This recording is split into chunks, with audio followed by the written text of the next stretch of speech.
አንደኛ በመጀመሪያ ግን ይሄን በሽታ በበዛበት ሰላም በጠፋበት ያፍ ቁራሽ ለልጅ የሚጎረስ በጠፋበት ልብስ መቀየሪያ በጠፋበት በአስቸጋሪው ሰዓት ከጉሮሯችሁ ከፍላችሁ ከልጆቻችሁ ልብስ ቀንሳችሁ እኛ ይቅርብን ብላችሁ ይሄናን ታላቅ ቤተክርስቲያን በፈተና ሰዓት የሰራችሁ ለምን ሰራችሁት?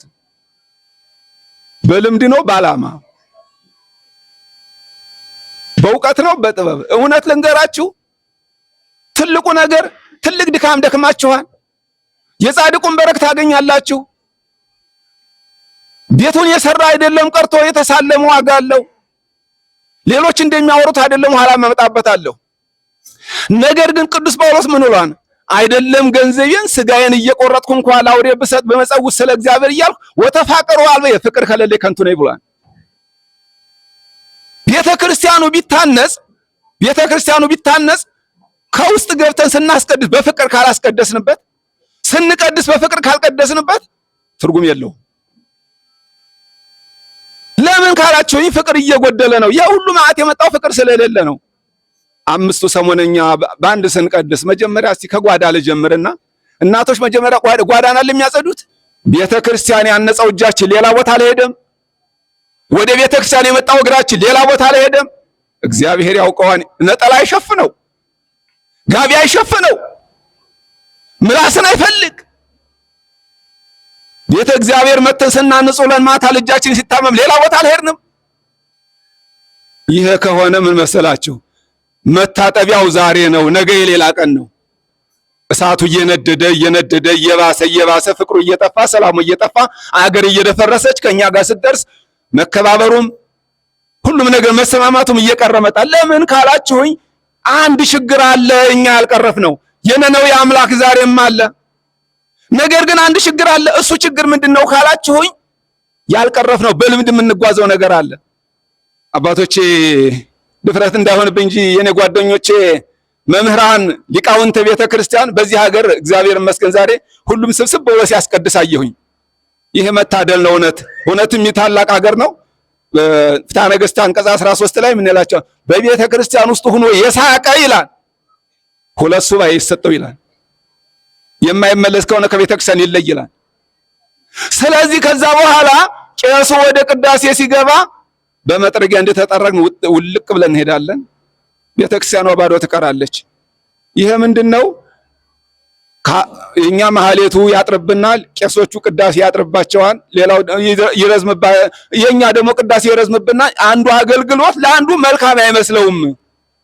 ነገር ግን አገልግሎት ስቡክ ከተባለ ጀምሮ እትው እስከሚባል ድረስ ጥርስና ከናፈር ናቸው። አንዱ ከጎደለ ትርጉም የለውም።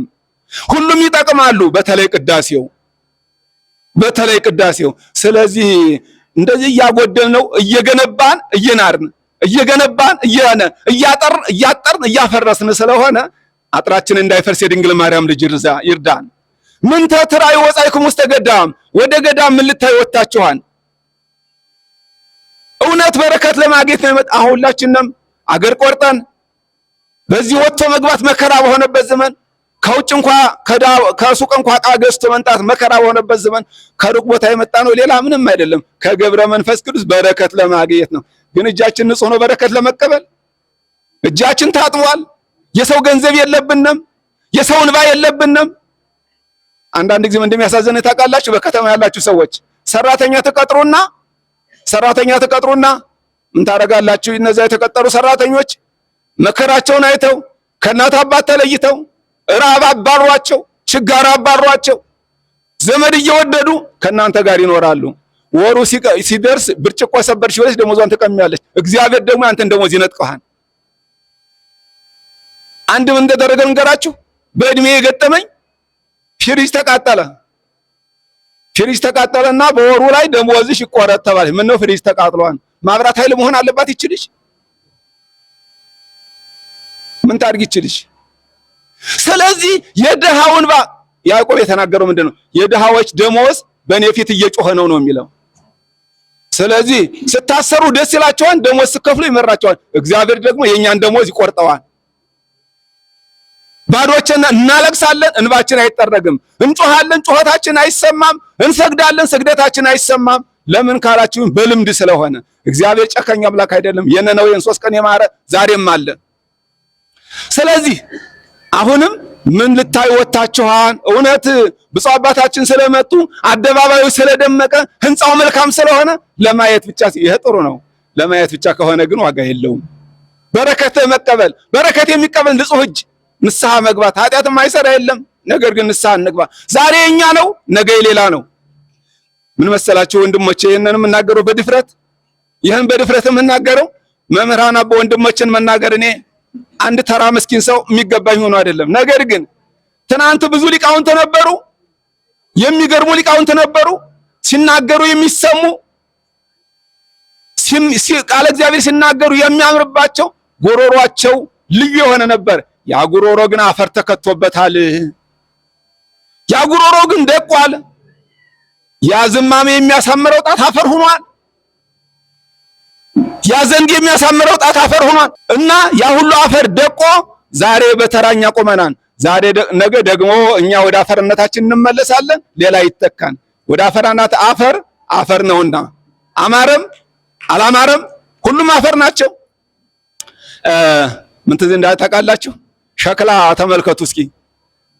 በሀገራችን የወጥ ገንቦ የሚባል አለ አይደለም? የሚያምር መልካም የሆነች ጌጣጌጥ የወጣላት ወጥ ከነካች በኋላ ታጣጥፋ ቁጭ የምትል መልካም አለች። ደግሞ ጀበናን ተመልከቱት። ጀበና ደግሞ ሁሉም ሲሰሩ ቀይ ናቸው። ጀበናውም ያው ነው፣ የወጥ ገንቦውም ያው ነው። ስለዚህ ሁለቱም ይሰሩና ያኛው ወጥ ነክቶ ታጥቦ ይቀመጣል፣ ቀይ እንደሆነ ይኖራል። ይሄኛው ደግሞ ጀበናው ወዳው እሳት ይለበለብና ጧትም እሳት ማታም እሳት ከሰዓትም እሳት ያለ ባህሪው ያለ ተፈጥሮ ይጠቁራል። ስለጠቆረ ግን ሸክላ ነው። ያኛውም ስለታጠበ ሸክላ ነው። ሲሰበሩ ሁሉም አንድ ናቸው። ሲሰበሩ ሁሉም አንድ ናቸው። ሁሉም አፈር ናቸው። ዛሬም ወንድሞቼ ኑ ቀንጥሯቸው፣ ተርበው ራብ አጥቁሯቸው፣ የሰው ፊት ገርፏቸው፣ ስደት አንከራቷቸው መከራ ቢያዩ ያው ሰው ናቸው፣ አፈር ናቸው። እኛ ካባ ብንለብስ እኛ ታላቅ ሰው ብንባል ሁላችንም ስንደቅ ሁሉም አፈር ነው። የመከሰብ የሰመ መሬት ዛሬ አፈር ዛሬ ሰው ነገ አፈር። ዛሬ ቃል እግዚአብሔር የሚናገረው አንደበት ይዘጋልና ምን ይሆናል? አፈር ይገባበታል። ምን ልታዩ ወጣችኋል? ይህ ትረዱ ነው የወጣችሁት። ከተረዳችሁ በኋላስ መለስ ስትሉ ከገረገራ በኋላ መርሳት የለም። ምን እንደሚያሳዝነኝ ታውቃላችሁ? ቤተክርስቲያን እንመጣና እንማማርና መለስ ስንል አትክልት ገብቶ ከአትክልት የሰው በሬ ገብቶ ያየ እንደሆነ ዱላ መዘን ማን ነው ደፋሩ ማን ነው ወንዱ? ታዲያ ምን ተማርነ? ቤተክርስቲያን ባነጸው ጣታችሁ ሰው ልትመቱበት፣ ለገብረ መንፈስ ቅዱስ በደገሰው እጃችሁ ሰው ልደበደቡበት፣ ስጋውን ደሙን በተቀበላችሁ አንደበታችሁ እውነት ሰው ልትሰድቡበት፣ ተገሃስም እኮ ወግበር ሰናየ ከመጥፎ ነገር ራቅ መልካሙን አድርግ። ይሄ ሲሆን ነው እሳቱም ይበርደው። ይሄ ሲሆን ነው አንዲት ጊደር ተፈታ ከበረቷ ወጣችና የአንድ ሰው ሳር ቦጨቀችና በላች። ከበላች በኋላ ለምን ሳሬን ታስበላለህ? ተምን ታስበላለህ? ሁለቱ ገጠሙና አንደኛው ሞተ። ከሞተ በኋላ የገሌ ወገን ተመቶ በእኛ 3 ሆኖ በእኛ 14 ሆኖ ሲባል 18 ሰው ደረሰ በአንድ ውጫቂ ሳር። ይህ ምን አመጣው ካላችሁኝ፣ ትዕግስት ማጣት። ይህ ምን አመጣ? የሁለቱም ቤት ተፈታ። ያ ሁሉ ቤት ባዶ ሆነ። እባካችሁ ታገሱ። እባካችሁ ሰይጣን ምን ይላል? አንተ ፈሪ ነህ እንዴ? የገሌ ልጅ አይደለ እንዴ ይልሃል። ሞኝ አትሁን። ሌላው ያሳዘነኝ ልንገራችሁ። ቤተ ክርስቲያኑ ታንጾ ዛሬ ስንት ሰው ቆረበ ከተባለ እንግዲህ መላከ ሕይወት ያውቃሉ። መታነጽ አይደለም እኛ እየፈረስን ነው። ማነጻችሁ ድካማችሁ በጣም ብዙ ነው። እውነት ለመናገር ከዚህ ቦታ ላይ ይታነጻን ተብሎ የማይታሰብ ምክንያቱም ከኑሮ አንፃር ከጊዜው አንፃር ከባድ ነው። ነገር ግን የታላላቅ ሰዎች ልጆች መሆናችሁን ወደ ኋላ ያለው ታሪክ ተደግሟን ዛሬ ብዙ ስራ ሰርታችኋል። ነገር ግን የሚቀረው ምንድነው? የኛ ሰውነት ቆሽሿን። ስለዚህ ምህረት አይመጣም። እናጽዳ፣ እኛ እንስተካከል። ምን ልታዩ ወጣችኋል?